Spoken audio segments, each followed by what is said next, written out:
انہیں اپنا کردار ادا کرنا چاہیے۔ ماضی میں بھی صدرن کمانڈر رہنے والے آصم سلیم باجوہ، ان کے حوالے سے آپ کو پتا ہے کہ انہوں نے پیزا، پاپا جانز اور پیزا کا ایک فرینچائز ان کے اربوں ڈالر کے اثاثے اور اس حوالے سے بہت بڑے سکینڈل سامنے آئے تھے، جس پر عمران خان صاحب نے خود ان سے ملاقات کر کے ان کو کلیئرنس چٹ دے دی تھی کہ وہ بالکل کلیئر ہے اور انہوں نے کوئی غلط کام نہیں کیا۔ لیکن یہ بات حقیقت ہے کہ بلوچستان میں اعلیٰ عہدوں پر تعینات کیے جانے والے لوگ جو ہے وہ یقیناً اس میں بہت زیادہ مال کماتے ہیں، اور اب تو ہمارے وزیر اعظم بھی بلوچستان سے ہیں، تو اب یہ بھاری ذمہ داری ہے جنرل آصف غفور صاحب پر کہ وہ اسمگلنگ کو روکے۔ اور بعض لوگ کہہ رہے ہیں کہ اگر سیاستدان گرفتار ہو سکتے تو اسمگلنگ میں ملوث فوجی افسر کیوں نہیں گرفتار ہو سکتے؟ بنیادی طور پر اشارہ کیا جا رہا ہے اسی جانب کہ پھر وہاں بھی کچھ گرفتاریاں ہونی چاہیے تاکہ ان کو بھی کان ہوں، لیکن اس کے اثرات آنا شروع ہو گئے ہیں۔ غالب امکان یہ کہ اگلے چند روز میں اور زیادہ اس کے اثرات آئیں گے۔ تو میں نے جو شروع میں بات کی تھی کہ معاملہ جو سیاسی قیادت کے ہاتھ سے نکلتے جا رہے ہیں، اور یہ معاملہ تب مجھے لگتا ہے کہ نہ عمران خان کے ہاتھ میں ہے، نہ نواز شریف کے ہاتھ میں ہے، نہ زرداری صاحب کے ہاتھ میں ہے، اب یہ سارے معاملہ جنرل عاصم منیر صاحب کے ہاتھ میں چلے گئے ہیں۔ وہ لیڈنگ فرام دی فرنٹ ہے، اور انہوں نے تہیہ کر لیا کہ انہوں نے پاکستان کی معیشت کو بھی ٹھیک کرنا ہے، پاکستان کے سیاستدانوں کو بھی ٹھیک کرنا ہے، پاکستان کے بگڑے ہوئے تاجروں کو بھی ٹھیک کرنا ہے، اور پاکستان کی بگڑی ہوئی ایلیٹ کلاس کو بھی ٹھیک کرنا ہے۔ تو پھر انہیں یہ کام اکراس دا بورڈ کرنا ہوگا، اور پاکستان کی جوڈیشری کا عالم یہ ہے کہ آج ایک حکومت کو رپورٹ پیش کی گئی اور اس میں بتایا گیا کہ چینی کے بحران اور چینی کی قیمتوں میں اضافے کی جو ذمہ دار ہے وہ حکومت نہیں بلکہ وہ جوڈیشری ہے۔ لاہور ہائی کورٹ نے جو چینی کی قیمتوں کے حوالے سے فیصلہ دیا، وہ اس فیصلے کی وجہ سے جو چینی کی قیمتوں میں اضافہ ہوا ہے اور چینی کی قیمتوں نے مارکیٹ میں جو تباہی پھیلائی ہوئی ہے، اس پر پنجاب حکومت کو ایک رپورٹ پیش کی گئی ہے، اور اس رپورٹ میں بتایا گیا کہ شوگر ملز اور بروکر سٹہ بازوں کے ذریعے بھاری ناجائز منافع کما رہے ہیں۔ لاہور ہائی کورٹ نے چینی کی قیمتوں کے حوالے سے ایک حکم امتناعی جاری کیا تھا، اور اس نے قیمتوں میں اضافے کی راہ ہموار کی ہے۔ رپورٹ میں کہا گیا ہے کہ پنجاب فوڈ اسٹفس آرڈر کے ذریعے چینی کے تعین کے اختیارات کین کمشنر پنجاب کو دیے گئے تھے۔ کین کمشنر نے ایکس مل قیمت کے تعین کا عمل شروع کیا۔ 1 اگست 2023 کو قیمتوں کے تعین کے خلاف لاہور ہائی کورٹ نے حکم امتناعی جاری کیا، اور اس میں کسی نہ کسی بہانے سے اسٹے آرڈر کی باقاعدہ توثیق کی جا رہی ہے۔ شوگر مل اور سٹے باز 100 روپے فی کلو قیمت وصول کر رہے ہیں۔ اس کے علاوہ اسمگلنگ نے ملک اور بالخصوص پنجاب میں چینی کے اسٹریٹجک ذخائر ختم کر دیے ہیں، اور گنے کی کھڑی فصل کی کاشت میں 17% کمی واقع ہوئی ہے۔ تو ان بروکرز کو جنہوں نے چینی کی مارکیٹ میں تقریباً تباہی مچا رکھی ہے اور یہ افواہیں پھیلا رہے ہیں، اور ان بروکرز کو ایم پی او کے تحت حراست میں لینے کی ضرورت ہے۔ تو چینی مافیا کے خلاف جو ہے وہ بڑے پیمانے پر اس رپورٹ کی روشنی میں کارروائی ہو سکتی ہے، اور بہت سے لوگ گرفتار ہو سکتے ہیں، ظہیر اندوز بروکر اور جو افواہیں پھیلا رہے ہیں، افواہوں کی وجہ سے قیمتیں بڑھتی ہیں، تو ان کی گرفتاری جو ہے اس کا امکان ہے۔ تو اس حوالے سے بھی یہ بات سامنے آ چکی ہے کہ جوڈیشری کا کیا رول ہے۔ اس کے علاوہ جوڈیشل ایکٹیویزم اور بھی جگہوں پہ نظر آ رہا ہے، اور چودھری پرویز الہی کے کیس میں تو بڑا کھل کے نظر آیا۔ چودھری پرویز الہی کو جس طرح عدالتیں رہا کرنے کے در پہ ہیں، اور جس طرح اسٹیٹ یا ریاست یا حکومت انہیں پکڑنے کے در پہ ہے، وہ لوگوں کے لیے بڑا ہی معنی خیز ہے۔ دو باتیں اس میں سامنے آ رہی ہیں۔ ایک بات تو یہ کہ چودھری پرویز الہی کو اس لیے نہیں چھوڑا جا رہا کہ ریاست یا حکومت یہ چاہتی ہے کہ ان کے جو صاحبزادے مونس الہی پاکستان سے بھاگے ہوئے ہیں، وہ جب تک آ کے گرفتاری نہیں دیتے چودھری پرویز الہی کو نہیں چھوڑا جائے گا۔ اس کی وجہ یہ کہ بڑا مال کمایا ہے چودھری پرویز الہی نے۔ عمران خان کے دور میں جب وہ وزیر اعلیٰ بنے ہیں تو انہوں نے انی پا دیتی ہے، اور اس کی باقاعدہ رپورٹس موجود ہے۔ اب ظاہر ہے کہ یہ وائٹ کالر کرائم ایسا ہوتا ہے جس کو ثابت ہوتے ہوئے وقت لگ جاتا ہے، لیکن پرویز الہی نے ماسٹر پلان جو لاہور کا تھا اس میں جو انہوں نے گڑبڑ کی کہ اپنی زمینوں کا جو دائرہ کار ہے اس تک اس ماسٹر پلان کو پھیلا دیا، یعنی قصور میں ان کی زمینیں ہیں چودھری پرویز الہی کی، اور انہوں نے جو لاہور ماسٹر پلان ہے اس کو لاہور قصور تک ایکسٹینڈ کر دیا، اور پھر اس بات کو انہوں نے کسی بھی متعلقہ افسر سے، یعنی ماسٹر پلان کا جو کنسلٹنٹ ہے اس کو بھی نہیں بتایا، اور یہ پلان خود ہی منظور کر لیا، اور بیٹھے بٹھائے اپنی جو زمین کی ویلیو ہے وہ تقریباً 10 to 20 بلین روپیز اس میں اضافہ کر لیا۔ اس کے علاوہ انہوں نے اور بڑے کام کیے۔ وہ جو یونیورسٹیوں کو چارٹر کرا دیا اور دھڑا دھڑ انہوں نے لوٹ سیل لگا دی، یعنی پیسے دو اور چارٹر کراؤ۔ اس کے علاوہ رحیم یار خان شوگر مل کا 42,000 میٹرک ٹن چینی کا سکینڈل بھی تیار ہے۔ اور عمران خان صاحب کے دور میں بھی جب چینی کے حوالے سے انکوائری کی گئی تھی تو اس میں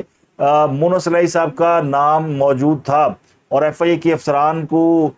نے جو تحقیقات کر کے رپورٹ تیار کی تھی اس میں بتایا گیا تھا کہ مونا صلاحی صاحب بھی اس معاملے میں انوالو ہیں، تو ان کے اوپر کرپشن کے بہت چارجز ہیں۔ اب یہ تو ایک پہلو ہو گیا، اب دوسرا پہلو ان کا سیاسی ہے، اور سیاسی پہلو کہ وہ جب تک عمران خان کے ساتھ ہے، جب تک وہ پی ٹی اے کے ساتھ ہے، جب تک وہ اسٹیبلشمنٹ سے معافی نہیں مانگتے یا واپس نہیں آتے یا کاف لیگ میں واپس نہیں آتے تو تب تک ان کو معافی نہیں ملے گی۔ لیکن جو خود تحریک انصاف کے اندر لوگ ہیں وہ اس بات سے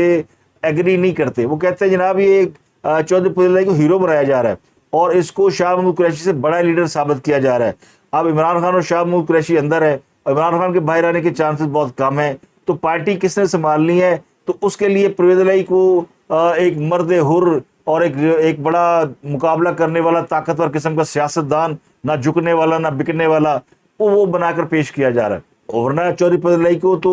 کسی نے ہاتھ بھی نہیں لگایا سوائے وہ جو ڈنڈا ڈولی کر کے لے گئے۔ آج بھی جو ان کا کیس تھا اسلام آباد ہائی کورٹ نے ان کو رہا کرنے کا حکم دیا اور ان کو پولیس لائن سے رہا کر دیا گیا اور باہر پھر انہیں اٹھا لیا گیا۔ اور اسلام آباد ہائی کورٹ کا جب تحریری حکم آیا تو اس میں یہ لکھا ہوا تھا کہ اگر یہ کسی اور مقدمے میں مطلوب نہیں ہے تو پھر ان کو رہا کر دیا جائے۔ تو یہ اتنا اشارہ کافی تھا اسلام آباد پولیس کے لیے، انہوں نے وہ جو چراغ رگڑا اس میں سے وہ مقدمے والا جن نکلا، اس نے کہا جناب یہ لے ایف آئی آر اور ڈالے گرفتاری چودھری پرویز الہی کی، تو ان کو جوڈیشل کمپلیکس اسلام آباد میں حملے کے کیس میں گرفتار کر لیا گیا۔ اس کیس میں عمران خان سمیت کئی لوگ انوالو ہے اور 300-400 لوگ ایسے ہیں جو نامعلوم ہیں، تو چودھری پرویز الہی صاحب کو ان نامعلوم میں سے قرار دے کر گرفتاری ڈال دی گئی۔ تو یہ کیسی مزے کی بات ہے؟ یعنی پھر اس طرح تو درجنوں ایف آئی آر ایسی ہے، چودھری پرویز الہی ساری عمر لگا رہے تو باہر نہیں آ سکتا۔ اب کل ان کو زیادہ دہشت گردی کی عدالت میں پیش کیا جائے گا۔ کل لاہور ہائی کورٹ نے بھی انہیں اس حوالے سے طلب کر رکھا، چودھری پرویز الہی کو رہا کرنے کی پوری انہوں نے یعنی اپنا ان پٹ دیا اور پوری کوشش کی، لیکن انتظامیہ جو ظاہر حکومت کے ماتحت ہوتی ہے لیکن وہ کسی اور کے سائے تلے ہے یا جو بھی ہے، چودھری پرویز الہی کو رہائی نہیں ملی۔ تو یہ اب دونوں پہلو ہیں، چودھری پرویز الہی ایک طرف ہیرو بن رہے ہیں کہ جی وہ بڑے زبردست آدمی ہے اور وہ نہ جھک رہے ہیں نہ بک رہے ہیں، اور دوسری طرف جو ہے وہ یہ تاثر جا رہا ہے کہ سارا پنڈ مر جائے، اس دفعہ چودھریوں کا بچہ چودھری نہیں بنتا۔ بشرا بی بی کی آج عمران خان صاحب سے ملاقات کرائی گئی، بڑی دلچسپ صورتحال، ناکے پہ لڑائی ہو گئی، ان کو روک لیا گیا اور ان کو کہا کہ بی بی اپنا موبائل دے دیں۔ انہوں نے اس پہ کافی جزبز کی اور کہا کہ یہ کیا بات ہے، میں نے کون سا، میں موبائل بند کر دیتی ہوں اور مجھے موبائل لے جانے کی اجازت دی جائے۔ وہ شاید کوئی پیغام رسانی کرانا چاہتی ہوں یا کچھ کرنا چاہتی ہوں، تو انہوں نے کافی دیر وہ ناکے پہ رکی رہی۔ انہوں نے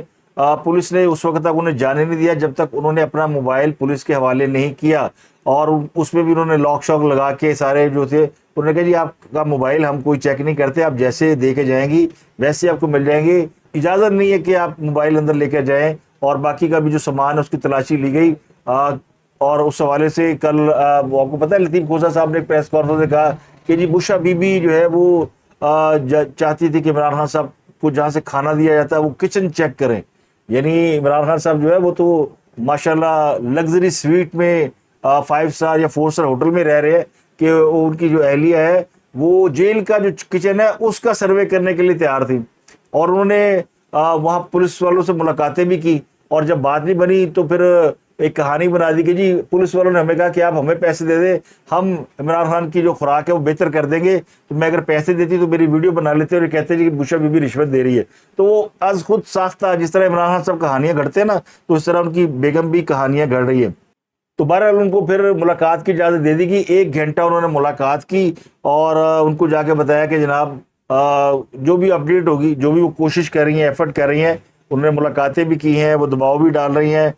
وکلا کو بھی انہوں نے آلموسٹ ریڈی کر لیا ہوا ہے۔ اور آج آزاد کشمیر میں بھی وکلا نے ہڑتال کی، اور مہنگائی اور وہ کہتے ہیں نا روڑا یارہ نو لے لے نہ پر دا، تو آج کل وکلا مہنگائی اور بجلی قیمتوں کے حوالے سے احتجاج کی پریکٹس کر رہے ہیں، اور پیچھے جو اصل میں تیاری ہے وہ عمران خان صاحب کی رہائی کے لیے ہے۔ اب جو 9 سپٹمبر کو کال دی گئی ہے پاکستان بار کونسل کی جانب سے، وہ بڑی دلچسپ ہے۔ پاکستان بار کونسل نے جو اس پہ موقف اختیار کیا ہے، اور اس میں انہوں نے کہا جی مہنگائی نے عوام کا جینا دوبر ہو گیا ہے اور وکلا نے عملی اقدامات اٹھانے کا فیصلہ کیا ہے۔ ہمارا مطالبہ یہ کہ ججز جرنیل اور گورنمنٹ آفیشلز کی مراعات ختم کی جائیں، بجلی پٹرول اور گیس کے بل قومی خزانے سے نہ دیے جائیں۔ اس میں ایک اور بڑی دلچسپ بات انہوں نے کی کہ جن ججز پر ریفرنس دائر ہے ان پر کارروائی عمل میں لائی جائے۔ نامزد چیف جسٹس پاکستان قاضی فائزہ سے مطالبہ ہے کہ ریفرنس پر کارروائی کرے۔ پھر انہوں نے صدر سے جو الیکشن کی تاریخ دینے کا مطالبہ کیا۔ پی ٹی آئی کے بڑے اہم رہنما صداقت عباسی، ان کے حوالے سے یہ اطلاعات ہے کہ ان کا کوئی اتا پتہ نہیں چل رہا۔ انہیں کچھ روز قبل جو ہے وہ گرفتار کیا گیا تھا، بعد میں پھر پتہ چلا کہ کسی پولیس نے انہیں گرفتار نہیں کیا، نہ اسلام آباد پولیس نہ کوئی اور، تو کوئی ادارہ ان کی گرفتاری نہیں مان رہا، تو ان کے حوالے سے پھر اسلام آباد ہائی کورٹ میں پٹیشن کی گئی ہے۔ اسلام آباد ہائی کورٹ نے کہا جی ایک ہفتے میں ذرا بتائیں کہ صداقت عباسی کہاں ہے۔ یہ صداقت عباسی عمران خان صاحب کے وہ جو 40 ترجمان تھے نا، علی بابا 40 چور، ان میں سے ایک ہے۔ اور یہ ویسے اس پورے سینیریو میں جب 9 مئی کا واقعہ ہوا اس کے بعد سے یہ کوئی زیادہ ایکٹیو بھی نہیں تھے، لیکن بہرحال ان کی گرفتاری ہوئی ہے۔ اور اس سے پہلے یہ بڑے یعنی ووکل اور بڑے لیڈنگ فرام فرنٹ والے لوگوں میں شامل تھے، لیکن بعد میں پھر انہوں نے پوزیشن اپنی تھوڑی بدلی، لیکن اب وہ لاپتہ ہے، پتہ نہیں لاپتہ ہے گرفتار ہے، لیکن ان کے بارے میں کوئی اتا پتہ نہیں چل رہا کہ وہ کدھر ہے۔ پاکستان تحریک انصاف نے دعویٰ کیا کہ سابق وزیر اعلیٰ گلگت بلتستان خالد خورشید پر قاتلانہ حملہ ہوا ہے۔ پی ٹی آئی کے مطابق خالد خورشید پر حملہ استور میں چوگام کے مقام پر ہوا۔ وہ ساتھیوں کے ہمراہ